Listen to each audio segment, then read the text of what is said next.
Well, hello out there. Welcome again to another edition of the Hyperion Adventures podcast. I'm Tom. As always, I'm here with my wonderful wife, Michelle. Hello, everybody. It's so good to have you with us. If this is your first time finding us, just know in the future you can find us on SoundCloud. You can find us on Stitcher. You can also subscribe to us. Not only find us, but subscribe to us on iTunes and on Google Play Music. And please, if you're on those sites, there are a couple places where it can be a little difficult to find, but if you scroll down, you can usually find a place and you can just give us a quick review. Believe me, it helps us so much for all those people that love Disney like you love Disney, maybe to help them find our podcast. You know, if they stumble across it, they see it, they're like, I don't know, should I bother to take the time to listen to this one? A good review or, anything would really help. And we also appreciate any sort of input you'd want to give us. That's right. We really like to get some feedback. We've been getting some information this week that of feedback of people that have asked us some questions or offered some ideas for future episodes, which we're super excited about. Yes, we absolutely love hearing from you. And please, by the way, we are doing this thing. We've talked about it in past episodes, but I want to bring it up again.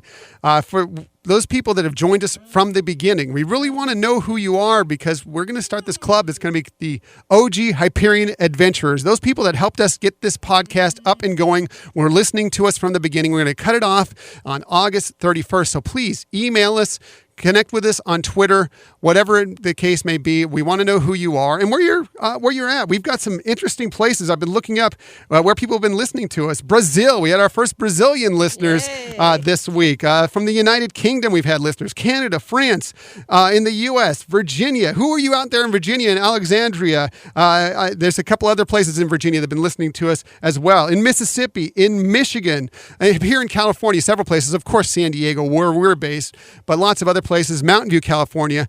I want to know who you are. We want to really get in touch with you. We want to know who you are so we can have you as part of our big Hyperion Adventurers family here. So please contact us. And you can do that by finding us on Twitter at Hyperion Podcast, on Facebook and Instagram at Hyperion Adventures Podcast, email Hyperion Adventures Podcast at gmail.com, and on the web, HyperionAdventuresPodcast.com. And that's where listener Patty actually connected with us and asked us a question that is funny because this is something I plan to touch on in our initial episode, our very first episode of the podcast, but just kind of got caught up in our stories and what we were talking about that day and just never really got around to it. But she was curious as to why our name of the podcast is the Hyperion Adventures Podcast. And that's a very interesting story. I was going to say, that's a great question. And, I'm glad that we had a listener who actually took the time to give us that. That's right. Ask us that. Because I had forgotten completely to bring it up. I had planned to bring it up, like I said, in the very first episode, and I completely forgot about it.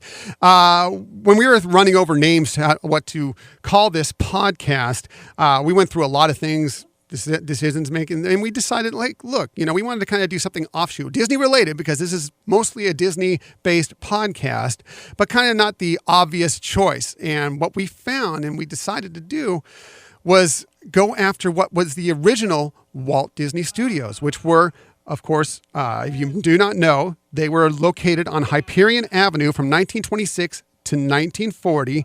It's where Mickey Mouse was born. It's where Snow White and the Seven Dwarfs was produced. So it really was the springboard for Walt to start this giant, what is now a giant company, and that we all know and we all love. And really, this is kind of how we wanted to do it. It's our Hyperion adventure, and we wanted to share it with you. So that's why we decided to kind of name it that way. Right. And as we heard from Walt, we all must remember that it started with a mouse. Absolutely. Right there on Hyperion Avenue at the Hyperion Studios, actually the original Walt Disney Studios. 1940, they just didn't have enough room. They had grown so much after the success of Snow White and the Seven Dwarfs. They needed more space. That's when they moved to Burbank, to what is now currently the Walt Disney Studio. So thank you, Patty, for that question. And speaking of the studios, that's going to lead us to our main topic of the day, which is the official Disney fan club of, which is the official Disney fan club, D23. And we want to talk to you about why there's such a great organization, why, if you're not already, you might want to become a member, because there's some pretty cool stuff that comes with being a member of D23. Yes, and they also have various tiers or types of membership. So it's not a one size fits all. You get to really take a look at the different options that you have when considering if you want to be a member. That's right. That's right. So the 3 different tiers are, if you want to just kind of get the feel of the water, just kind of, put your toe in and just see what it's all about and not, don't want to pay anything. There is a free membership. It's the general membership. With that, you get the ability to attend select D23 events. Not a lot of them, but there are a few of them that you can get to go with if you sign up and are a member that way. You get a D23 fanfare newsletter, special offers and discounts, a few of those, and access to some exclusive merchandise. So nice way to kind of, just kind of see if it's for you. But what we really want to talk about is where the real perks come in. And that is, yes, it costs money, but it's not a lot of money. It's not bad. The gold membership and the gold family members, where the real good stuff comes in. I think you'd agree with that. Oh, definitely. They have so many, in addition to having some perks of places that you can go or activities you can do, which we'll talk about, they also have some savings. So we're not trying to imply that you're necessarily going to get a return on your investment, although you might, have some perks from it. Yeah, I mean, there's really some cool stuff that is really sometimes the only way to do some of this stuff that you get involved with here. And it's not that much money, really, relatively speaking. A gold membership, it goes for you and one guest generally for pretty much many of the events that they have going on. That only costs $79.99. Not that bad. The gold family member, which will be for you and 3 guests. So if you're like a family of 4, perfect for you. That costs $107.99. And so really, it's not unheard of. It's not crazy prices. It's many times that's less than what you're paying for for one person to go into the parks. Right. And what's really nice is that add-on person doesn't have to be the same for the whole year. Right. So when you're, for example, a gold member, the gold member has to be there, but they can bring any guest. It doesn't have to be the same person. That's right. You can bring friends if you want. You can bring other family members Right. if it's something that's like maybe you want to do as more of an adult thing. You don't want to bring the children along. Whatever. You can kind of work it out however you want to work it out. One of the cool things you get as soon as you sign up for it, or if you renew, by the way, this is for 1 year. If you want to continue on the membership, you have to sign up for it again the next year. The 2018 Gold Member Gift. When we signed up a couple years ago, we got a member gift that was based on the 9 Old Men, which was really cool. A lot of mementos from the classic Disney artists, Right. that really kind of got this company on its feet, and we got some really cool stuff. Right. It's just a blend. There's 23 items in the box, and it may be like replicas of postcards or pictures or receipts from some very historic events, some little pins. So it's a lot of neat little things in that. Yeah, and that this bag. year's even cooler because it's based on. Mickey Mouse. That's right. The one and only Mickey Mouse, and for his 90th birthday celebration this year, they put together this member gift box. It contains 23 mementos, as you just said, Michelle, reproduced with the supervision of the Walt Disney Archive. So, it's obviously these aren't the original pieces, but they are reproduced to look like some of these original pieces, and they really are kind of cool looking. We haven't gotten ours yet. I really looking forward to when we renew so Right. we can get our new member gift. It's stuff that goes from Steamboat Willie, the very beginning of Mickey, all the way to current stuff that's from Shanghai Disneyland. Really cool stuff, and I'm really excited to see it once we finally get it. Oh, I know. I can't wait either. It's just a real cherished experience to get that in Right. the mail and take a look. And I mean, the box itself is also very cute and nice quality. So it's fun. Right. So along with that, you also get a membership card and a certificate with your name on it saying you're now a member of the official Disney fan club.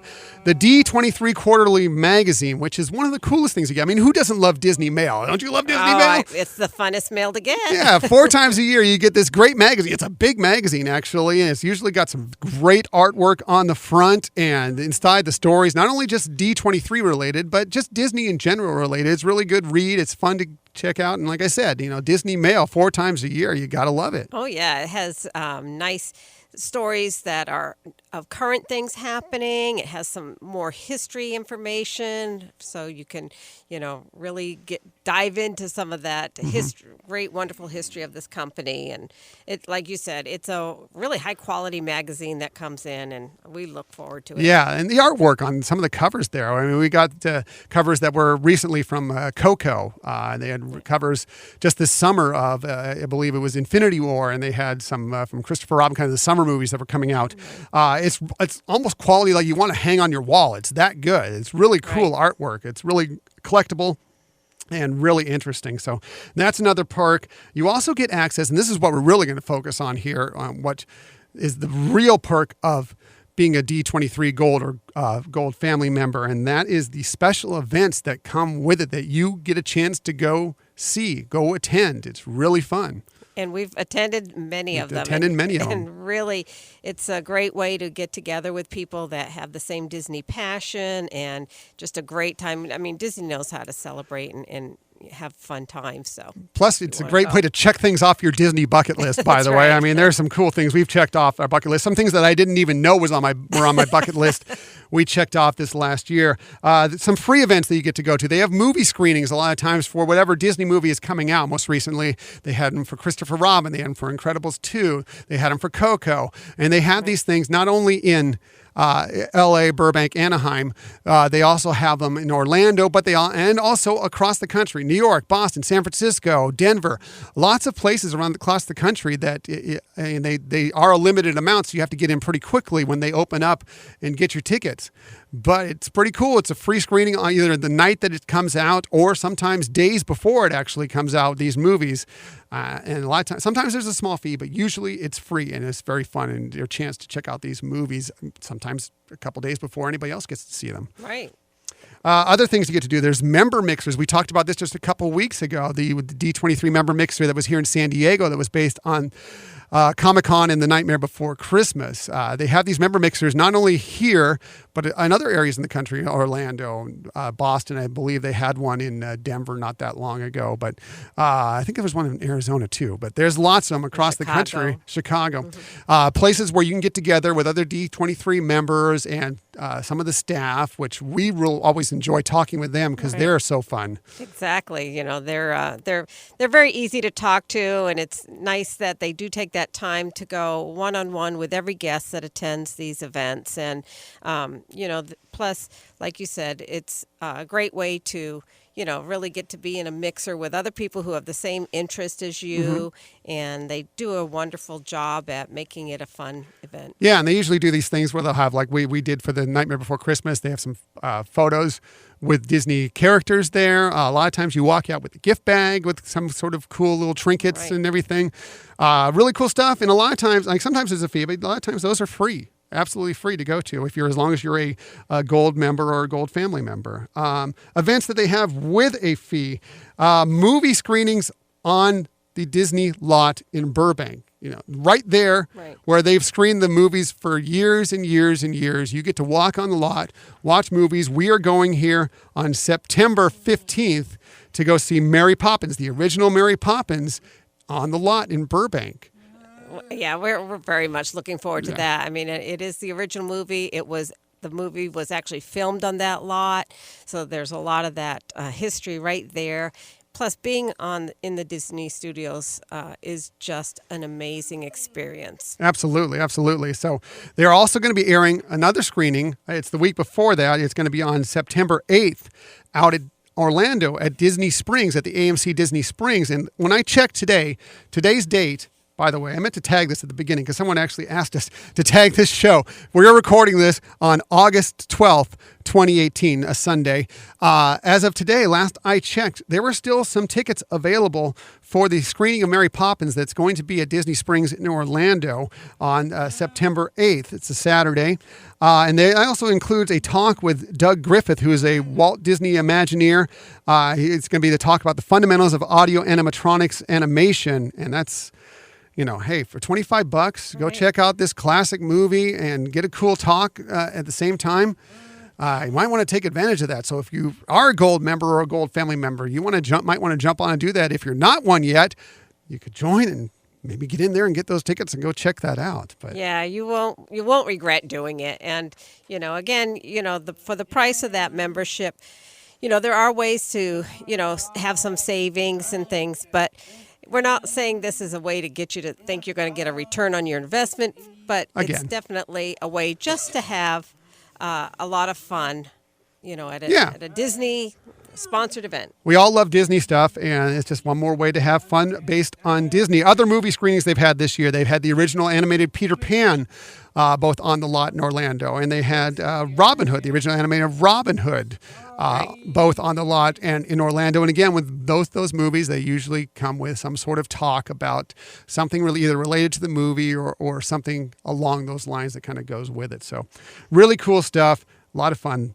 to go check those out. They also had this just this year, and I'm sure they're going to have some coming up, and they've had some in the past. Behind the scenes experiences at Toy Story Land this year and Pixar Pier. Yeah, and that's both right. of those were with an Imagineer.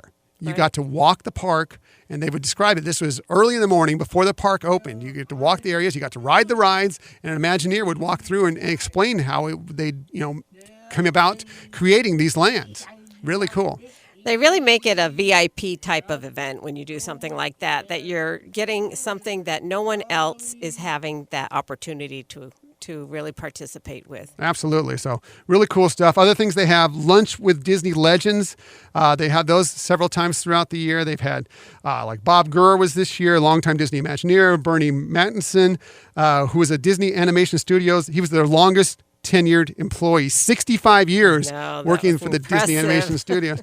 And they have a few more coming up here. Just yesterday, and we were recording this on August 12th, Sunday, just yesterday, Saturday on August 11th, they had a thing on the lot where they got together and celebrated the classic Saturday morning Disney Channel cartoons like Recess, Kim Possible, Teacher's Pet. Nice. They got together, got to go on a lot, and they had some talks with some people. So another fun event like that. They have some holiday events on both coasts, including we attended last year, the Light Up the Season, which was on the lot, which was a lot of fun. That was amazing. One, obviously, because you're getting that special experience to be on the Disney Studios lot is great in and of itself. And it was really well decorated. And obviously, it was fun with characters and different things to do. But it was also a way that they were giving back to the community. So it was a way to work with the Toys for Tots, which the Disney company has long been introduced. In fact, Disney was actually commissioned to do one of the original posters for Toys for Tots. Yeah.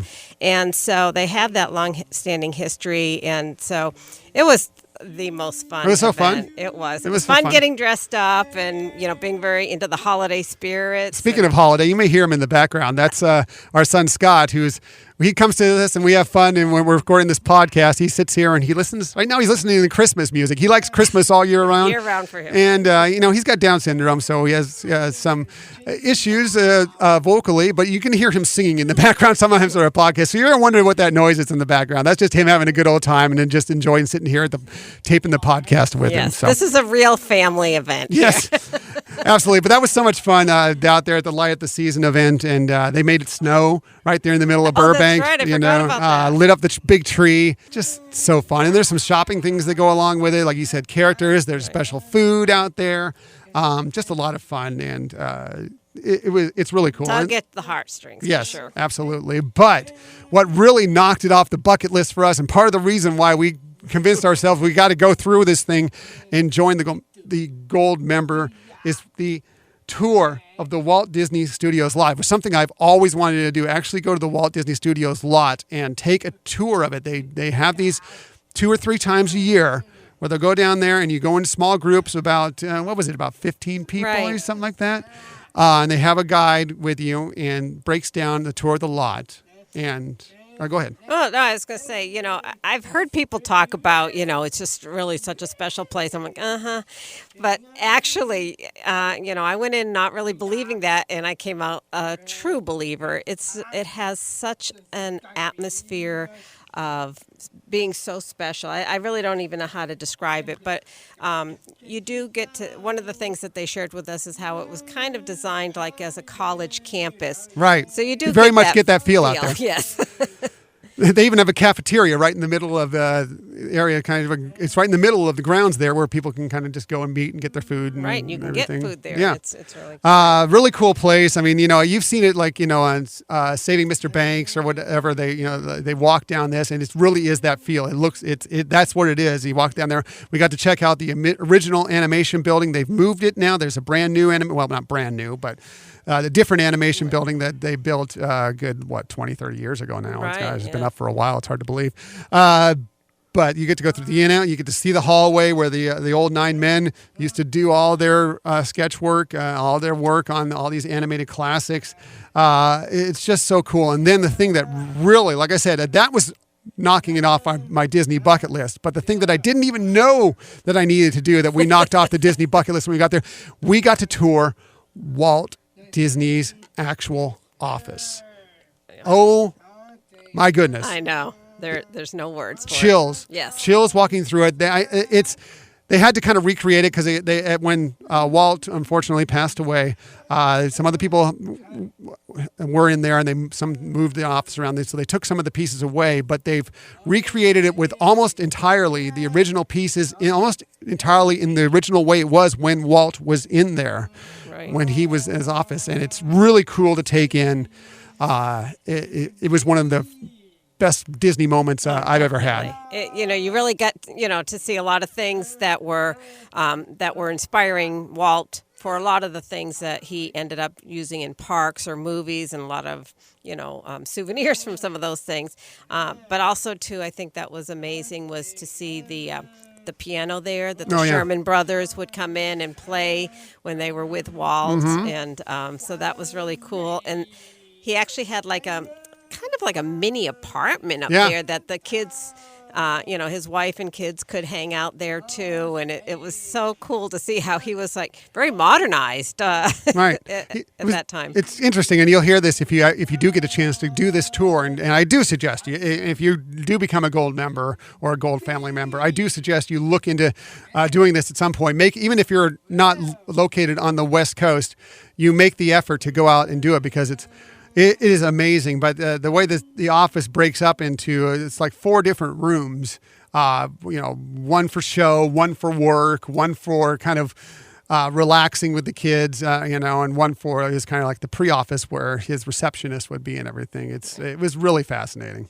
Yeah, it was fascinating, and so many great, wonderful stories. And they really took the time to, make sure everybody had an opportunity to have time in there to take pictures and to just take it all in. So right, it was didn't feel rushed. No, it was amazing, and I really recommend. Oh, and we got a pin that's a special pin that it has what it has is the actual office. It's just a pin that has just the office number on there because all the different offices have different numbers. It's H3, right? That's H3. Right. That's his office number. So if you ever see somebody just wearing a little pin on with their Disney stuff, or they have it with it, says H3, that means they have visited Walt Disney's office at some point. Yes. So. And we also got another pin, right? A much larger pin that actually looked like a visitor pass. That's right. And so it's actually a pretty large pin. It's pretty heavy, but it's a wonderful collectible pin for sure. So those are all the events you can attend, but there's also other perks of being a Gold member or a Gold family member as well, and that is there are some not like being an annual pass holder. There are discounts in some of the parks and some of the areas around the Disney areas that you can take advantage of if you're a member. Right. Some are, these first ones that I'm going to share with you are for even if you're in the free membership, not the Gold, so anybody can get it, is they do have some discounts with some companies. One is the Acme Archives and the other one is let me see if I can say it right, Fantagraphics. So you get 20% better than off. I could say it. You get 20% off those. If you're into art, or comic books and things like that. These vendors have some of that. And also Disney, you may know, has various magazines that they produce throughout the year. They have the Disney Princess magazine, Disney Junior magazine, Marvel Spider-Man Playtime magazine, and Marvel Heroes magazines. And for all of those, it's funny, you get a 48% off. 48%. 48% for Interesting those number. magazines, And you also can, again, as a free member, can save 10% on Super Shuttle. Wow. Who'd know? Nice. But yeah, as you mentioned before with the other perks, when you get into the gold or the gold family, there are some additional ones. So first off, you get 15% off at the Disney store if you spend $75 or more. And that's in-store or online. And then there's various restaurants that you can get 10 to 15% off. So like in the downtown Disney in California, in that area, Tortilla Joe's, Catal, Napoli Restaurante, and Ralph Brennan's, you get those discounts. And there are some others too. In Disney Springs, things like Paddlefish, the Wine Bar George, and Planet Hollywood. Then you can also get some savings on hotels. So 15 to 20% discounts on some hotels, like the Anaheim Hotel, Holiday Johnson. Wow. Holiday Johnson. Holiday Johnson. What a great name for. They've merged. Apparently, Holiday Inn and Howard Johnson have merged recently. I'm still on the studios for Christmas. I know. The Howard Johnson. Why wouldn't it be? That's actually a good Anaheim. place to have your mind, I know. And then on the East Coast, Hilton, Orlando Lake Buena Vista, and the Buena Vista Palace, and both of those also include free parking. Wow. Along with the discount. And then some other stores too, in Disney Springs and downtown Disney in California, like Ghirardelli. Ghirardelli, yeah. And Live Trends, Fit to Run, and Under Armour are some examples. And then for the Disney Hometown Museum, it's 50% off. Wow. Yeah. That's a great deal. Yeah, those are just some of the, the types of ways you can save money with the membership. Obviously, if you go online, you would get more details of everything. Just wanted to kind of give you, a little bit of a flavor of what you could get some discounts with. That's very cool. I mean, and that's just another perk on top of this. Look, it's completely up to you. Again, we all spend enough money on Disney as it is, but it's not that much money. We discussed to begin with, and some of these perks that you get, just for me, it was worth it. And now there was a fee to go and tour the lot on top of what we paid to be gold members. Okay.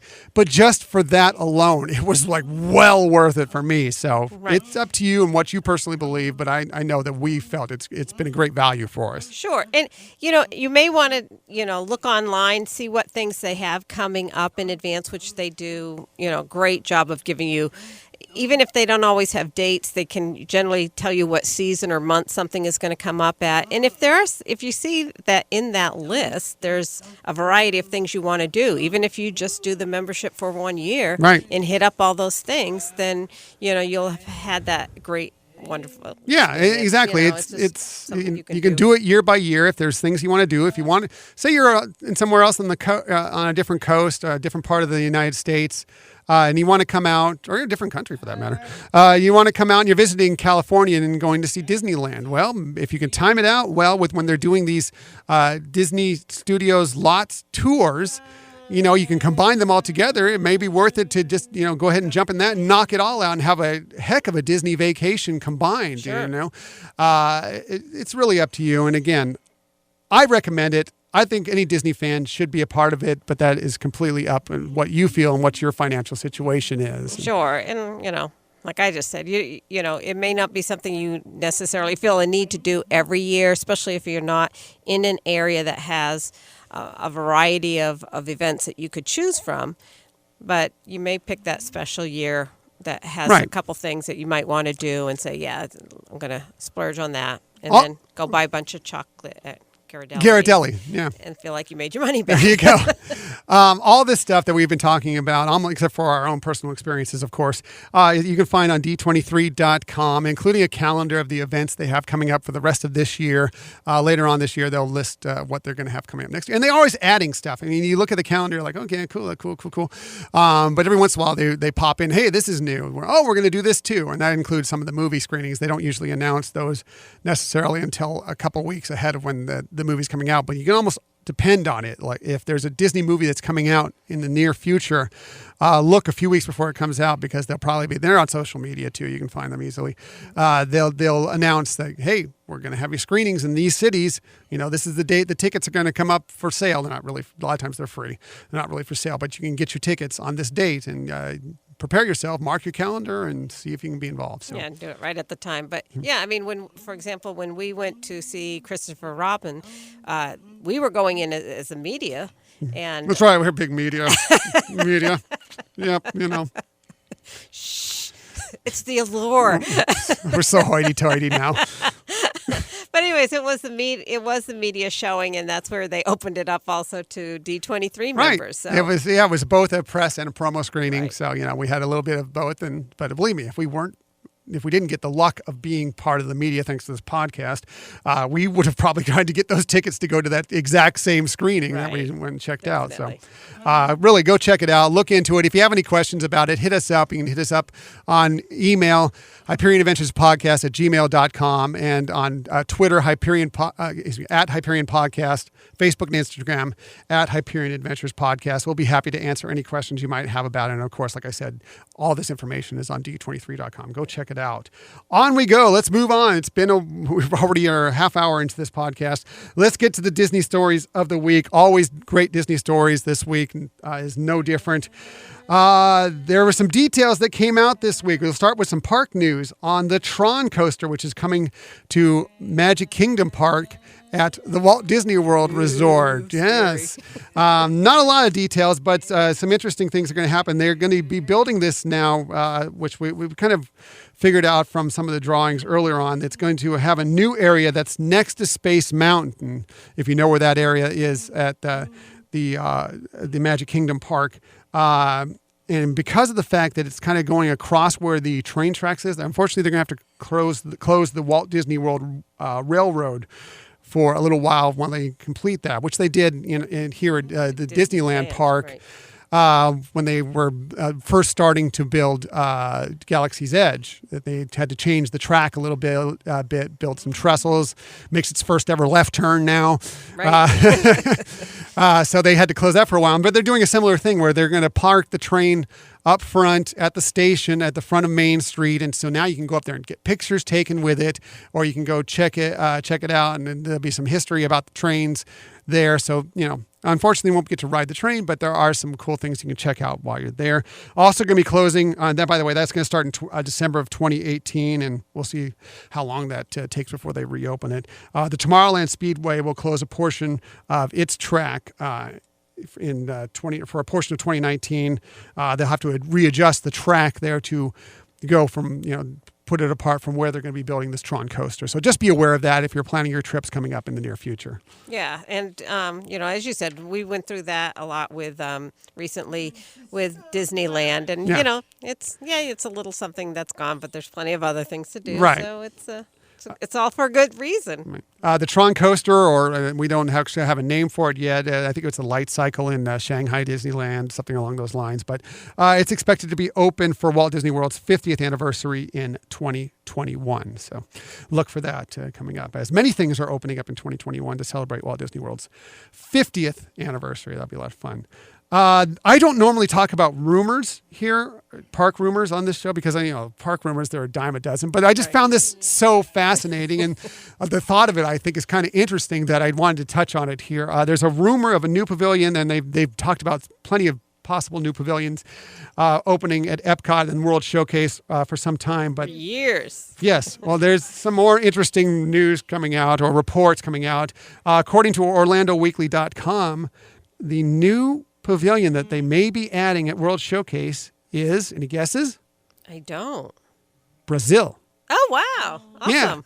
Yeah. It makes sense. And that's part of the reason why I'm bringing it up. It totally makes sense because really, I mean, when you think about World Showcase, obviously Europe is covered pretty well between Great Britain, France, Germany, Italy, Norway. They cover a little bit of sort of the Africa, a little bit. They do cover Asia with China and Japan. They cover North America with the U.S., Mexico, and Canada. Really, one of the places they don't touch on is South America at all. Right. So why not find... Interesting. Yeah, I mean, there was a lot of talk of adding Spain in there for a while, but I think they kind of cooled on that, at least from the talks of this. So Brazil might be the one. According to wdwmagic.com, their forums began reporting that paperwork for Brazil Pavilion was being finalized. I'm quoting directly from this article. Since then, various details regarding the new pavilion were slowly leaked out. Most imply the timeline will be bumped up, of course, to 2021 to go with the Walt Disney World anniversary. Apparently, there were some the D23 Expo last year. By the way, next week, we're going to be talking about the D23 Expo. You don't want to miss that because we'll tell you why you have to be at that. They did some polls out there to kind of see what kind of restaurants you'd be interested in. And one was tapas, which would make sense for Spain. Right. The other one was a Brazilian steakhouse. Oh, yeah. So apparently what they're thinking about doing, if this is true, again, it's just a rumor, they would... the Brazil Pavilion, it would include an attraction of some kind and a new restaurant, which would probably be a Brazilian steakhouse. Wouldn't that be good? Love Brazilian steakhouses. Of course, the meat overload from a Brazilian steakhouse is crazy, but it'd be a lot of fun. What they're saying it looks like it would be a 1.5 acre plot that's now between Germany and Italy. If you know where that is where the little model train set is right now. Which would be unfortunate because I love that little model train set, and I know Walt loved trains, so that's unfortunate if that ends up being the spot.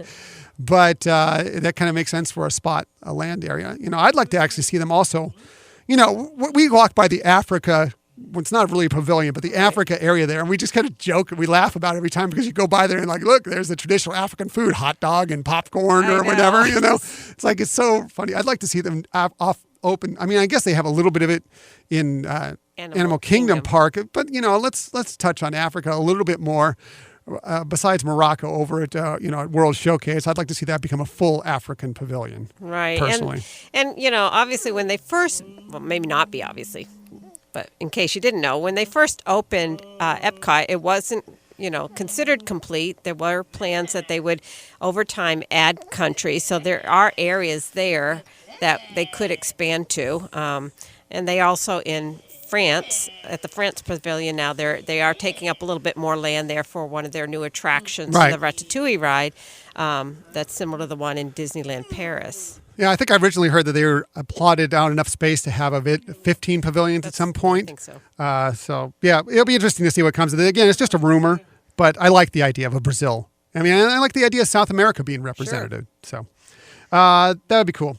Moving on, some other things coming out in the Disney news-wise. Details are starting to emerge about Disney's upcoming streaming platform. Bob Iger, of course, met with the different shareholders this week to kind of talk about it. Unfortunately, earnings were a little under what they expected, but that's okay. They've got some things coming up that they really think is going to help buoy Disney. And one of those things is, of course, this streaming platform we've been talking about for a while now. The details that are coming out now, it looks like Disney knows that it's not going to be, it can't really totally compete with Netflix and with Amazon. They can't put out as much content as those companies because they take from so much. Disney has to keep from what they own, what they have the rights to. So knowing that, they say that they're probably going to price themselves under what Netflix or Amazon costs. So probably under $10 a month for that. So that's great news because I was always like, oh, we're going to have Netflix and Disney streaming because we're going to have Disney streaming. So how are we going to, work all these in? That's good news. If it's going to be under $10 a month, that's fantastic. I like that idea. In addition to supplying the service with a massive amount of content, library of movies and shows from its properties, Disney will introduce original platform exclusive content. So just like Netflix and Amazon are creating their own shows, yes, Disney is going to be creating shows that are just going to go on whatever you want to call it, Disflix, whatever you want to call it. Well, I'll be interested if I hear what the name is when it comes out. Well, it makes sense that they would do that. I mean, they do it now for their TV station. Right, and they're just, they're going to just build on that. So there's going to be at least 9 movies is what they say that will be coming, that will include live-action remakes of Lady and the Tramp, The Sword and the Stone. With all those movies, they say are going to have budgets ranging from $20 million to $60 million. Wow. Original shows with budgets ranging from $25 million to $35 million that will include spin-offs of Disney's, my notes are out of order here. Franchises like High School Musical, Monsters, Inc., and The Muppets. Yay! Muppets. I hope there's new Muppet stuff. I really want to see new Muppet stuff. And, of course, original shows from Marvel and the Star Wars universe. We already know that they're bringing back Clone Wars. We discussed that a couple episodes ago. Resistance, which is going to be a new animated show as well, that's going to be coming out. And the new live-action Star Wars series, which I'm very interested in. And there's more news from that came out this week. The new live-action Star Wars series is reportedly been given a budget of $100 million for 10 episodes. So $10 million an episode. That's reported. But that gives it a lot of leeway to do whatever they want to make this thing really Star Wars. I mean, they're not going to be, it sounds like they're not be cutting corners on it. So as you may or may not know, it's going to be written and produced by Jon Favreau, who you know from Iron Man. He wrote and directed Iron Man, the Jungle Book movie, the live-action Jungle Book. He did that. It's going to be like I said, it's going to be a 10-episode season. There's rumors that it might take place on Mandalore, which you may know. You've seen it maybe in the Clone Wars. You may know the armor that Boba Fett wears is Mandalorian armor, very famous armor. So that might be possible. They say they're going to probably use a lot of CGI and motion capture technology. That's why they had the big budget. Kind of similar to what Jon Favreau did in the Jungle Book with motion capture for the various animals. The budget, it's going to put it in the ballpark of some other big shows. Game of Thrones this season is $15 million per episode. That's a lot. Yes. Star Trek Discovery, which came out last year on CBS's platform, was $8 to $8.5 million per episode. But the most expensive series that's going to be coming up here, I don't know if you've heard about this, is coming out on Amazon. It's going to be a series based on Lord of the Rings. Any guesses on what their budget is? It's going to be the most expensive television series of all time. Oh, I don't know, 20 million? 20 million per episode? No, I think it's going to be more than that because their budget is reportedly $1 billion. No way. So that's going to be interesting. But I'm just glad to see that they're going full force into this and saying, look, we're going to do this thing Star Wars. Knock your socks off. We're going to pay for it. It's going to be cool, so that's cool. That's awesome news. Yeah. So that's good news. That's our stories of the week. Now, we're about to get to our tips, but we got an email from another listener of ours that had a question for us. And so before we get to our tips, this question I think would be a good as a tip out there. Unfortunately, we haven't talked enough about Disney Cruise Line. I've realized recently, or at least this. Oh, that's so funny because my tips were about Disney Cruise Line. Good. Well, we'll go on to that after we get to his question. So listener Ryan emailed us and said, first, really enjoy the podcast. I haven't listened. Yes, thank you very much. I haven't listened to all of them, so I apologize if you covered it already. Unfortunately, you probably haven't because we haven't talked nearly enough about Disney Cruise. But I'm a big fan of Disney cruising. We're now preparing for our third cruise with Disney and our second aboard the Disney Wonder. My questions are really about the 2016 dry dock updates to the Wonder since it had a slight overhaul since our last trip aboard. First of all, I'd love you to share anything that stands out for you post dry dock. And second, I was really wondering if Disney updated Animator's palette on the Wonder or the Magic to be as unique an experience as it is on the Fantasy as far as interactive nature of the experience. In other words, do you have a little project to complete before you're allowed to, and again, my notes are out of order here, allowed to order dinner? I know it's kind of a surprise to many people, so I'm being vague. Good. We're going to be vague about that as well. Yes. Yeah, the answer, yes. Yes, it does have that, and it's fantastic. And if you haven't been on a Disney cruise before, it's one of the most wonderful things you're ever going to experience at dinner. It's really fun. Yes. So, and it's not on every voyage. Right. So if it's shorter ones, they don't always fit it in. Right. They usually have 2 different shows. By the way, if you've been on the Fantasy or the Dream, they do Turtle Talk with Crush as well. And there, their Crush will come to your table and talk to you. Unfortunately, they don't have that ability to do that on the Magic and the Wonder, just because of the way it was built back in, so long ago, 20 years ago. 1998. Yeah, 20 years ago when the Magic came out. So they weren't able to add that, but they have added the other elements that we're speaking of in Animator's Palette. Right. And all their restaurants are wonderful. They're all themed, and I think we are planning to do an episode on with more in-depth information about the Disney cruise. Right. But Animator's Palette is a pretty special place. Right.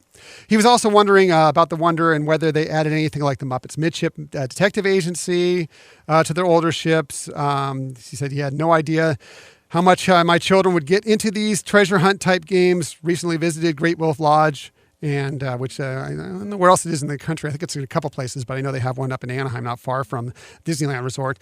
And they love the interactive treasure hunt there too. Unfortunately, no, because of the way the ship was built so long ago, they didn't have the ability to add that. But there's always interactive stuff going on for the kids. If you go by the cruise services desk, a lot of times they'll have some fun things you can do. There's, out of the Oceaneer Lab and such, there's scavenger hunts that go on. There are ways that you can find for the kids to have a good time, or you can kind of set out your own scavenger hunt, do your own thing. Yeah, absolutely. You have kind of your own fun. But some other things that, since we're talking about what happened on the Wonder in their dry dock in 2016, by the way, they're going back into dry dock, it looks like, next fall after their Alaska season. There's apparently a 14-day space in their schedule that's open. I believe that's going to be another dry dock. So I don't think they're going to be as major overhauls as we saw at 2016, but probably some sprucing up and maybe a couple changes here and there. But some other things that happened, if you haven't been on board, if you haven't kept up with it, Parrot Key was replaced by a much better restaurant, in our opinion. Yes. I think we enjoyed it when we went last year in October.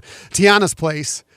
Which is really interactive. They play a lot of jazz music. The feeling is kind of New Orleans. Tiana comes down and great characters and there. goes from table to table and greets the guests. Really a lot of fun. Oh yeah, and the menu is also associated with that, which makes it nicer. Yeah, the Parrot Key one was one of those in the rotation that after you've done it once, you're like, okay, maybe I don't need to do that one, and that might be Apollo night or something. Just never different. quite hit it. Right. Frozen the Musical was added, if you didn't know that already. In the Oceaneer Club, they added Wandering Oaken's Trading Post, which they have. What was it? Wandering Oaken's Trading Post, which is, if you recall, from Frozen. That's right. Yes, they've added that. Marvel's Superhero Academy. Andy's Room has a completed slide. Club Disney Junior. The Mickey Pool, they changed the slide a little bit. It's a bit bigger slide there.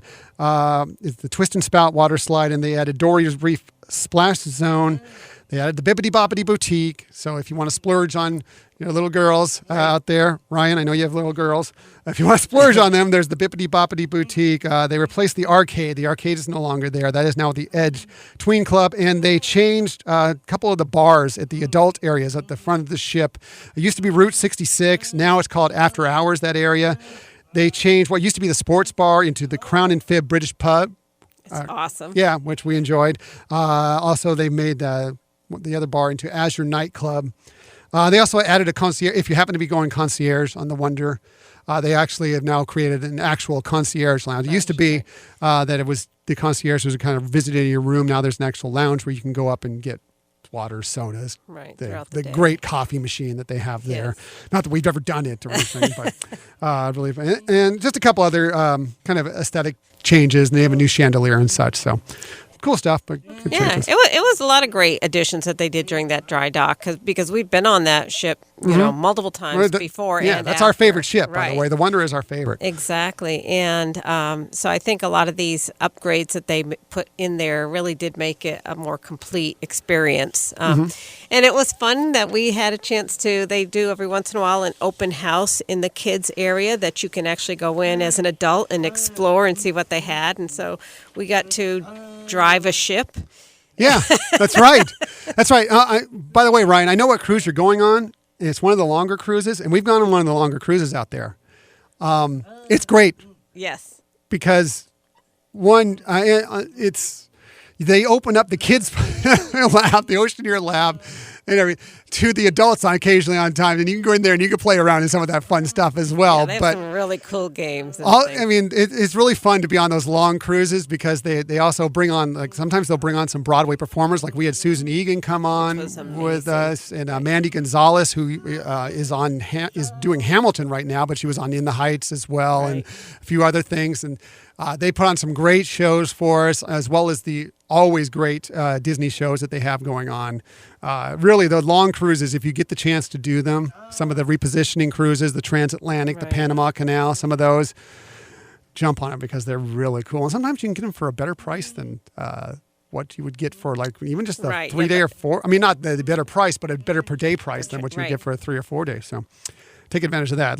There you go. So, Ryan, I hope that helped you out. Of course, you can always contact us if you want us to go over any tips that you might need. If you have any questions for us, I'll give you all the information again at the end of the show. But now we're well into this podcast, so we need to start wrapping things up. And we never wrap it up until we get our tips of the week. And that is always starts ladies first with Michelle. Well, thank you.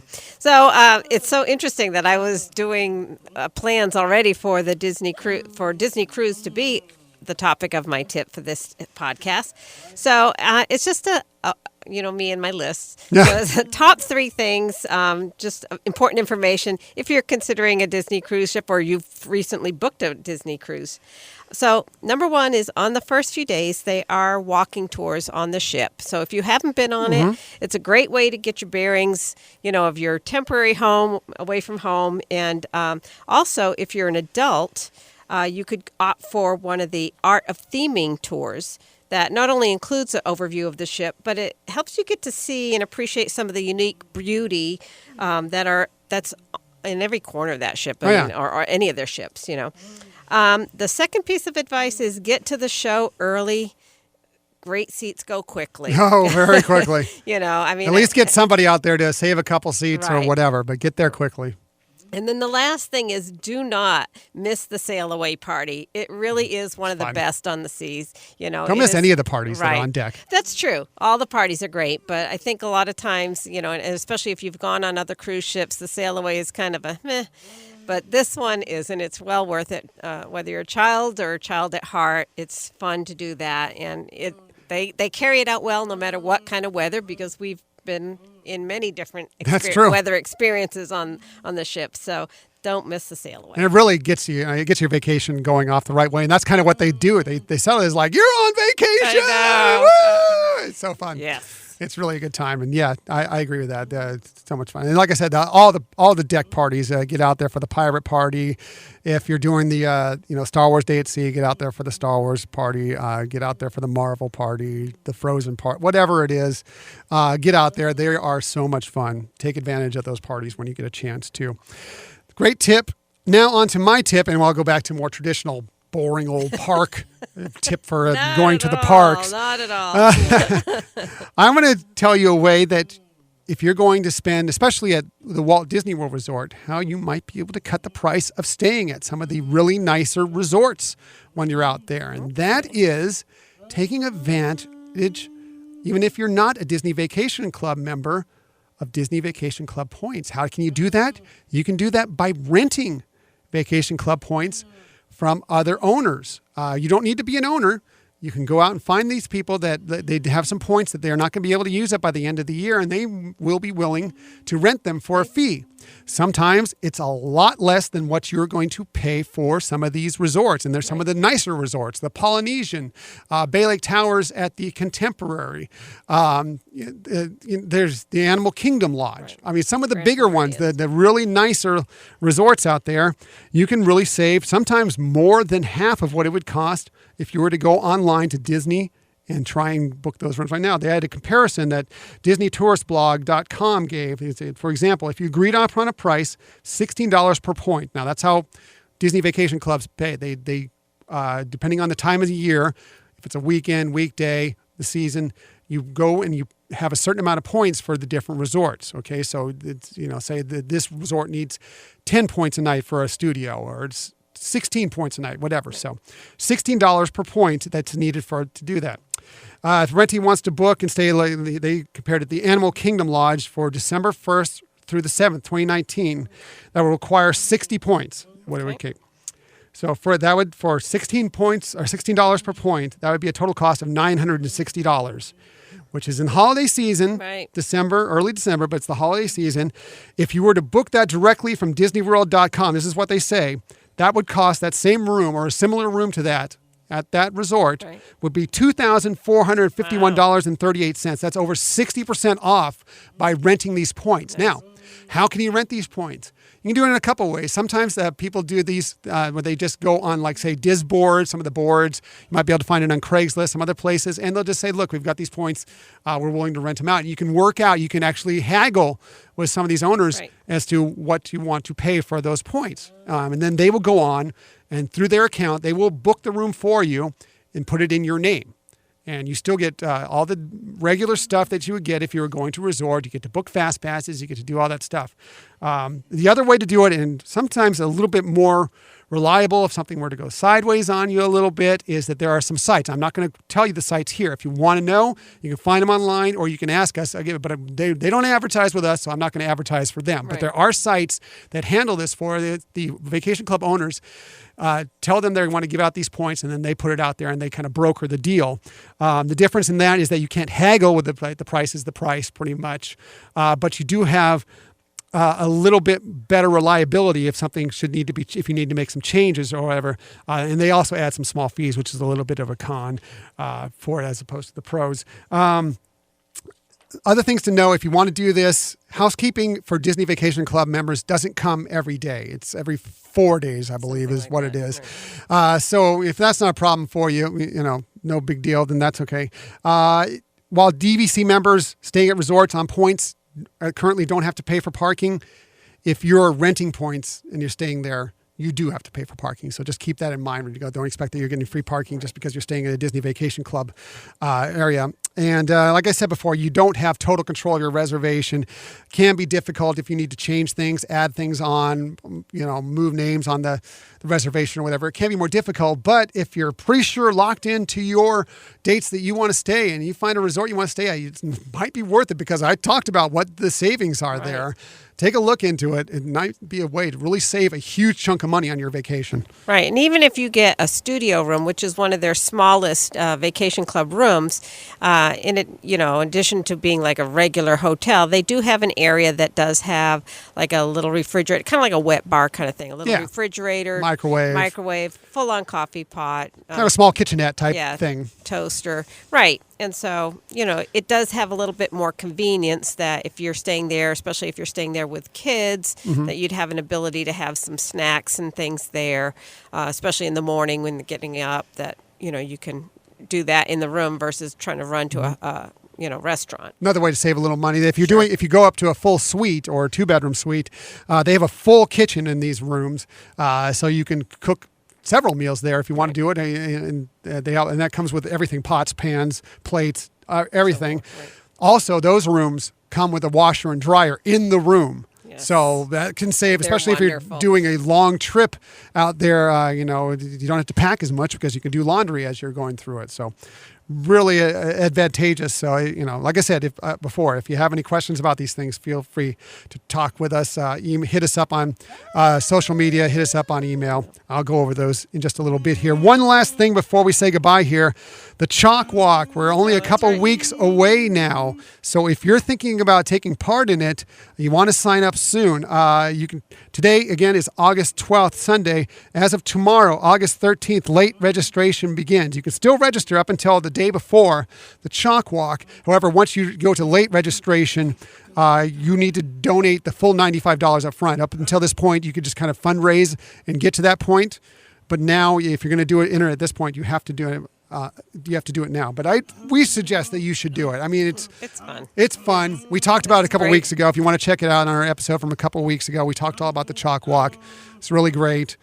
Yeah, it is great. It's for a wonderful cause. And again, if you haven't heard the podcast, we went into more detail with that. We actually had a guest from Chalk Walk to answer some of our questions for that. But yeah, it's it's if you have that opportunity to do it. If not, you can go to Chalk Walk and you can make a donation, Right. any size. Anything is appreciated. That's right. You can find some walkers out there to sponsor yourself. And by the way, we're going to be out there. We put Michelle up to be our walker. So if you are looking for someone to sponsor, if you want to donate to the Children's Hospital of Orange County, look up Michelle. Her name is Michelle Gibson on there. I'm the only Michelle Gibson right. there. We'll send that out later this week on social media. So if you want to look for a link to find her and donate, but donate to any. There's teams out there you can donate to. There's other walkers you can donate to, just however you want to do it. But more importantly, like I said, get out there. It's fun. You should do it. And if you're not doing it this year, go do it next year. It's really a good time, really a lot of fun, and we can't recommend it high enough. That's right. So that's it for this week. We had another long episode, nearly an hour here, so let's wrap this thing up. Thanks for joining us again. Next week, as I said earlier, we are going to be talking about the actual D23 Expo. Tickets are going on sale for that in just a couple of weeks, and we're going to tell you exactly why, if you're a Disney fan, this is the thing that you need to go to. Right. We'll give you a lot more details. We've done it, and so, we look forward to sharing our experiences with you. Absolutely. So again, thanks for joining us. Follow us on social media, on Twitter, @Hyperion Podcast, Facebook and Instagram, @Hyperion Adventures Podcast, on the web, HyperionAdventuresPodcast.com. You can email us. We'd love to hear from you. Again, we want to know where you're all listening to us from. We want to get to know you better. We love you all. HyperionAdventuresPodcast@gmail.com. In the future, you can find us on SoundCloud and Stitcher. You can subscribe to us on iTunes and Google Play Music. And please, please, please tell your friends about us. And even better yet, just give us a quick little review. It helps so much to try and bring some other people that are Disney fans just like you. Let them know that this podcast exists out there. Yeah, so we really appreciate it. And we really appreciate those who have already listened and have our OG Hyperion Adventurers. That's right. By the way, we're finalizing our little gifty we're going to get out for the Hyperion Adventure, the OG Hyperion Adventurers. We're going to have some little surprise that's going to come into the mail to you. So please, please, please, please email us. Let us know who you are. Let us know where you are. And we will be getting those out to you. Again, that's cutting off on August 31st. August 31st. So thank you again for listening to the Hyperion Adventures podcast. We can't wait to join you again next week. I'm Tom. I'm Michelle. And we hope you have a magical week.